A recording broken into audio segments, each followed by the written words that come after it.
Alright, welcome back to SouFLoTV again, everybody. It is your host with the most. Watch me. Wickedness increase, you know. So, if you've been following the trial, right, which is now over, which was the trial of Andre Mcdonald. Andre Mcdonald being the son of Beachy Stout Mcdonald. The irony of this whole story was that father and son, even though they're living in two separate countries, one living in Jamaica, the father, and one living in the US, the son, both father and son were charged with killing their wives, right? The father is charged with killing two of his wives, and the son was charged with killing his only wife in the US, and his trial just came to an end. Alright, what I came to talk about today is the fact that he was sentenced, Andre Mcdonald was sentenced to 20 years in prison in the United States of America for the murder of his wife, or the death of his wife rather, Andreen Mcdonald. He was not charged with murder, so I can't say he was sentenced for murder. He was actually found not guilty of murder.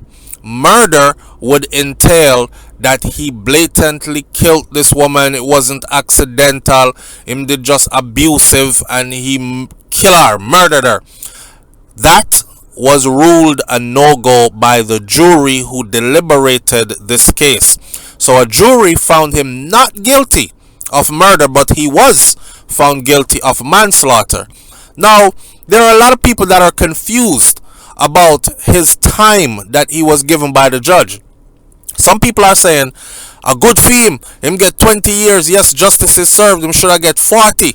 He should have been given 40 years. Some people say the keys should have been thrown away after he was locked up in prison. He should never be able to see the light of day again. Alright, let me explain this for those of you who didn't follow all the way through, because I see people still making wild comments. Like, yes, like father, like son, the two of them wicked. And, okay, the father and the son, Beachy and his son Andre, both of them case are two different scenarios, two completely different scenarios. Yes, the women ended up dead in these cases, but they're two different scenarios. Now here's the thing, them 20 years that he was given, he will not do even half of those 20 years. And I know me saying that is going to break some people's heart in this comment section, but Andre Mcdonald will not do not even half of those 20 years, and I will explain to you why in a minute. With that said, please pay attention. Okay, so the law in Texas where he was prosecuted says that for manslaughter, if you're found guilty of murder, then you are facing even the death penalty or life in prison without the possibility of parole. That is what Andre Mcdonald was facing originally, and he beat that. So when I said to people before that he already won the case, him already win. He already win because he got found not guilty of murder. That carried a life sentence or death, right? Punishable by death, lethal injection, or life in prison without the possibility of parole. He beat that, so he already won. Okay, he got found guilty of manslaughter.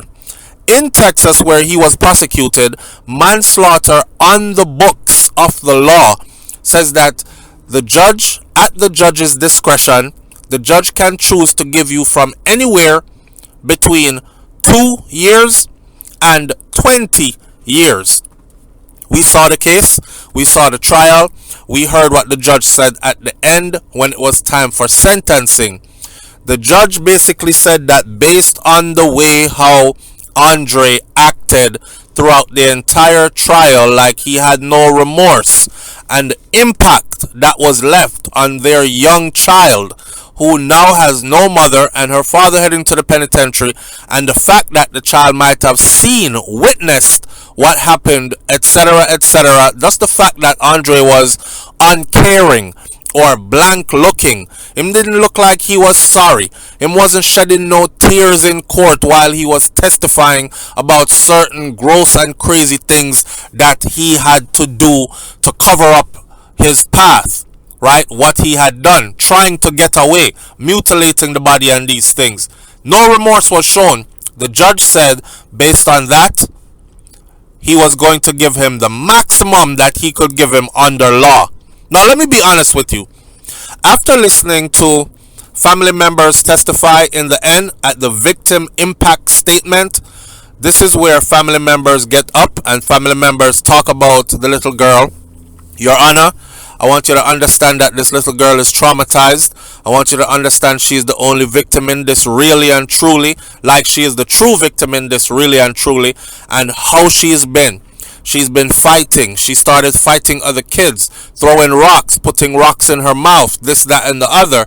And while the victim impact statements were being read, the judge was also watching Andre again, and he was not even blinking an eye.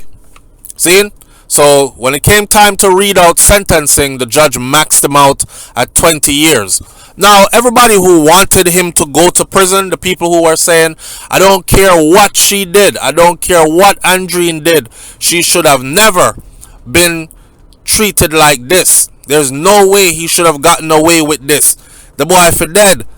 Those people who wanted to see him get as much time as possible, they rejoiced when he got sentenced to 20 years. Coming out of the judge's mouth, we heard 20 years. What a lot of people seem to have missed was the part where the judge said, under the law, the same law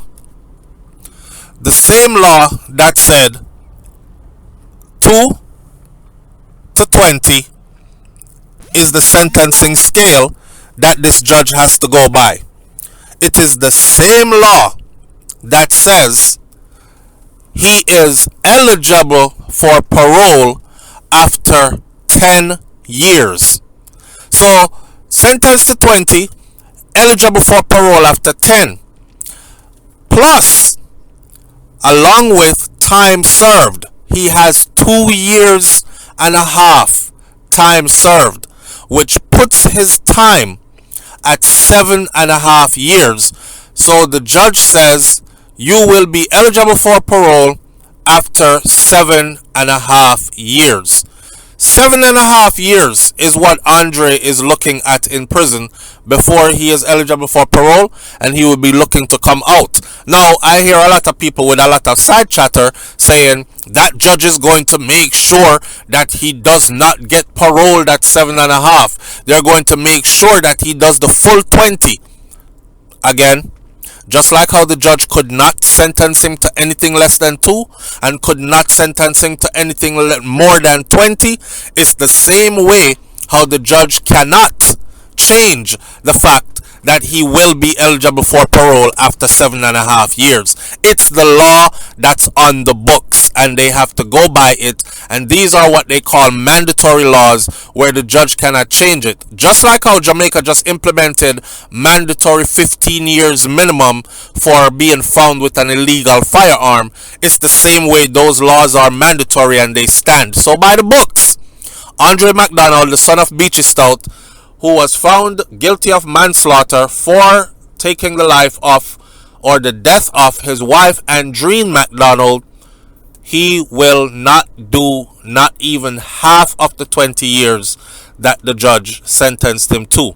Rightfully 7.5, then he's up for parole. Now the question becomes, but will he be able to make parole his first time around?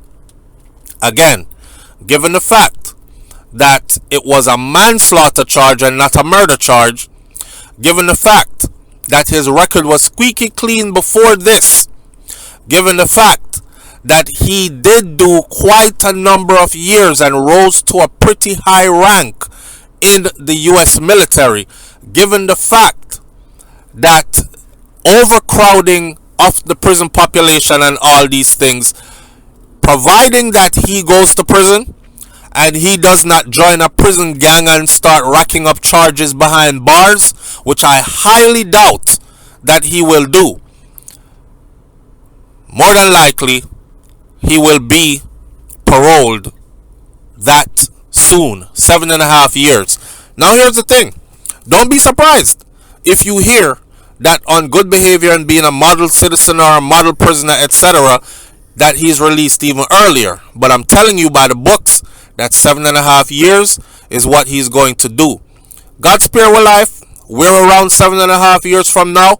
I guarantee you that unless this man gets involved in things behind bars that gives him more time, he will be walking out of that Texas penitentiary in 7.5 years. I know that it doesn't sound good for the people who wanted him to do the full 20, and I know that his family, her family, and Dream's family still probably looks at this as this isn't justice. However, it is what it is at this point. Now let's talk about what might happen after he gets out of prison. First of all, let's remember that his father owns a lot of property and has a lot of money in Jamaica. So people are asking, will he be deported from the United States of America? I highly doubt that he will be deported from the US. But in the event that he is deported from the US, he can surely go to Jamaica and make a name for himself, right?